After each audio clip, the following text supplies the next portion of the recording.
you can make Bakshi even stronger in Call of Dragons. So recently I made a video about Bakshi and Emery's talent tree, but I did not include this part. So today we're going to tell you guys the secret of Bakshi to make him even stronger. So this is going to be really beneficial for those players who are going to be launching rallies. In my previous video, I kind of only talked about open field battle. So if you guys love Call of Dragons content, consider subscribing, turn your notifications on because we are creating a lot of Call of Dragons content here in this channel. So tune in, make sure to join our Discord as well. We have a Discord link. If you want to make farm accounts, you guys can download BlueStacks, which I have a link in the description as well for that. All right, so let's talk about Bakshi because Bakshi is one of my most favorite hero in Call of Dragons, even though it dies really quick when I charge because of the range combat in here. I'm still learning how to maneuver with the cavalry gang. All right, so Bakshi is a great cavalry. Now, one thing I would tell you guys, if you have Bakshi and Emery's, you want to lead with Bakshi and not lead with Emery's. So, okay. All right, so Bakshi here for the talent tree. As you guys can see, I have a peacekeeping talent tree, which I've talked about in the previous video. You guys can watch it. I'll put a card up there, so take a quick look. I'm not going to go over that in this video. I also talked about the open field setup that I have. This is an interception setup. So when you launch a march, you can actually set it up for interception. All right, so if I launch a march in here, I'm going to deploy Bakshi and Emery's, and I'm going to set it up with the mode of interception mode. So this is the talent tree for that. Man, this game is absolutely insane because you can do so many things in here. You can build so many talent path, and one thing is not wrong. There's so many things that you can do. It really depends on the situation that you are in. So for my situation right now, if I'm playing open field, this is my path. So in previous video, I talked about the Spirit of Rage. It's going to grant you a 20 additional rage. So every time you cast a skill, you get 20 additional rage. Now, what's great about this is that you have two things in here that generates rage for this type of talent tree. Based on what I understand, it should be your commander and it should be your deputy as well. Now, for this skill that you can see in here, when casting rage skill, your legion's deputy is not going to deal 8% more to the commander. So if I have Bakshi as a main, then Bakshi is a commander. And then if I have Emery's as a secondary, then Emery's is my deputy. So it will only provide the deputy to deal 8% more damage till the next time they cast a rage skill. So this is for the deputy, not for the commander. So it's not affecting for both based on the statement. Therefore, I prefer using the Spirit of Rage. Now, this path that I have here is very interesting because there is a talent here that we're going to talk about that is going to blow your mind. It's going to make your setup here even stronger.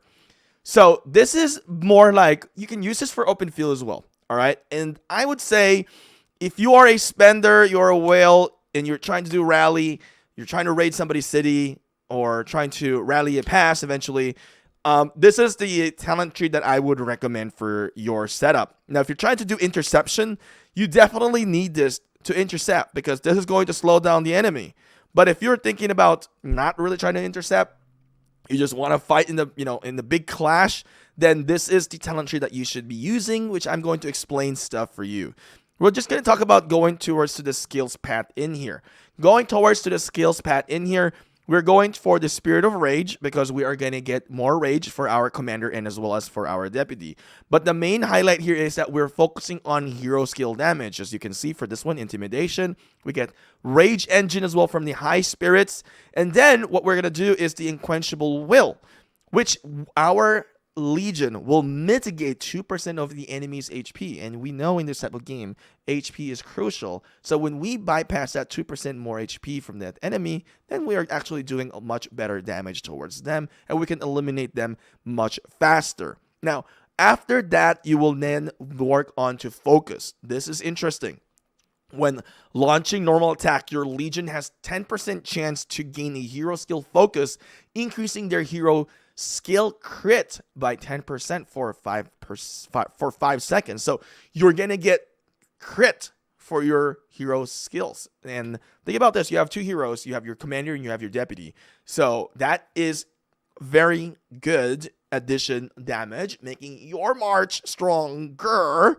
And imagine this, if you are launching rally, if you're trying to destroy somebody's base and you're getting all this crit, if you get lucky with that 10%, then absolutely you are doing well. Now let's talk about the Raging Tide. Your Legion deals 15% more skill crit damage. Now this is not an activation. This is a passive buff that you are gonna get 15% more skill crit damage. So whenever you crit, you are going to deal 15% more skill damage.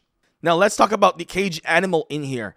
Every time your Legion casts a skill, they deal 0.5% more hero skill damage up to the maximum of 8%. So like again, this is something that you want to use for like a longer battle report. This cage animal, as you can see, it will go up to 8% maximum more hero skill damage. So if you're trying to rally somebody, this is probably the most practical part of it. If you are just open field, you're gonna be switching targets. You might not use the whole benefit of this, but it's still great because it will have a maximum of 8%.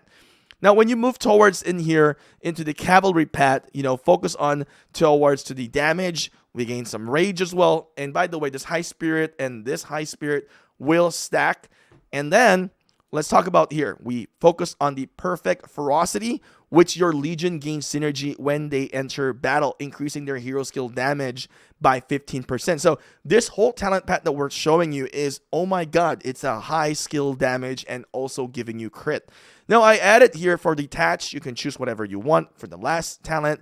I use detach because since we're also focused on doing a lot more skill damage, we're going to get 1.6 more hero skill damage in here as well. Although we lose 0.8 less normal attack, that's okay. 1.6 more hero skill damage is great because that will affect your commander as well as your deputy.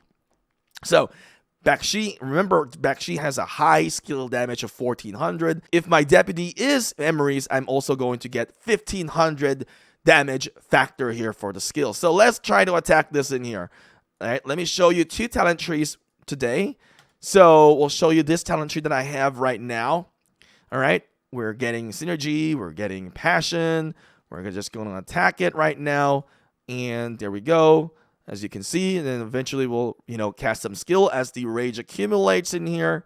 Let's take a quick look. There we go, boom boom boom, 12,000, eliminating the opponent in here. So that is the first battle report there. And then we're gonna do is we're gonna switch the talent tree in here.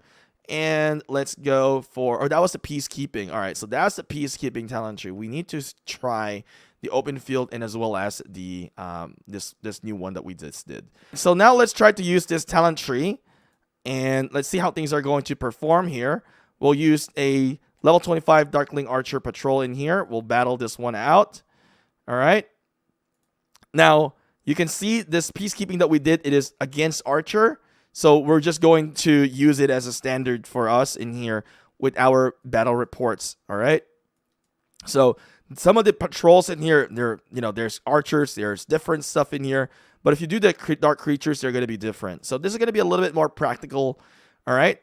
There we go. Let's see how this thing performed compared to this one. This is the peacekeeping talent path. We did 725 severely wounded in here. We gained 794. This is actually the same path. We had 640 in here. So you can see here, we potentially did some crit of our skill proc there. All right. So let's do the other talent tree in here. So this one. And let's switch this one. Hopefully you guys appreciate me spending 1,000 gems for this switch.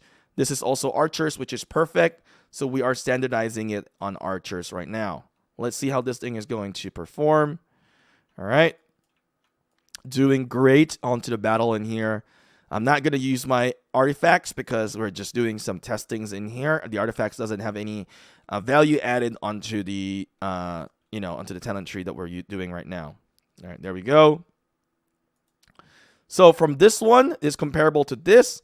You can see that in both reports of we did the talent tree, this path for the cavalry actually deals a lot more, although this one did not do a lot better because you can see here we only had severely wounded of 595 and the peacekeeping was the worst out of all of it.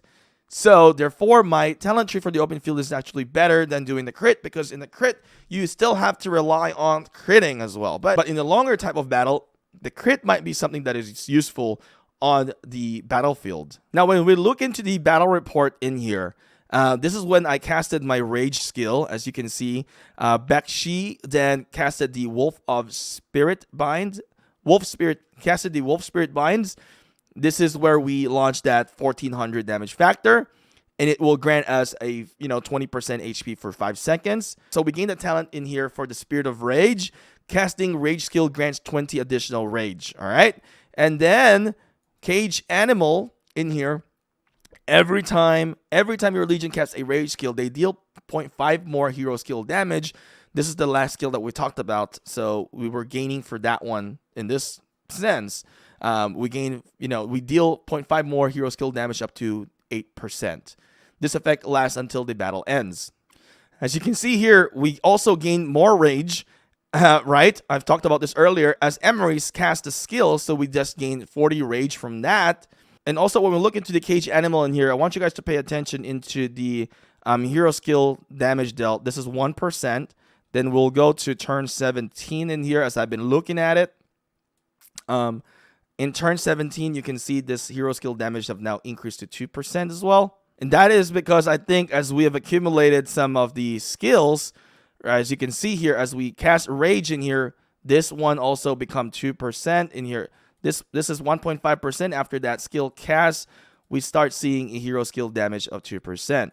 As you can see here, well, this one, hero skill crit rate 10%. So this is a battle report where I'm not casting any skills though. Hero skill crit rate was increased by 10% due to the focus. It has 3 seconds remaining. So 1, 2. So there we go. We cast skill here with the crit rate of 10%. So I would only assume that whenever we casted the skill here, we were able to use the hero skill crit rate. Honestly, since the game being so new, I need to still ask how the crit is being triggered and how we can really see it in the battle report and how it's affecting. With that being said, I think the path for now that I would still recommend, as what I've seen in the testing in here, is that the open field path that I have performs better than this, but perhaps in a longer battle report, this would perform better in my opinion. But let me know what you guys think about this video. I want to hear from you guys. Anyway, Call of Dragons, my friends, thank you guys for watching. I'll see you guys again next time.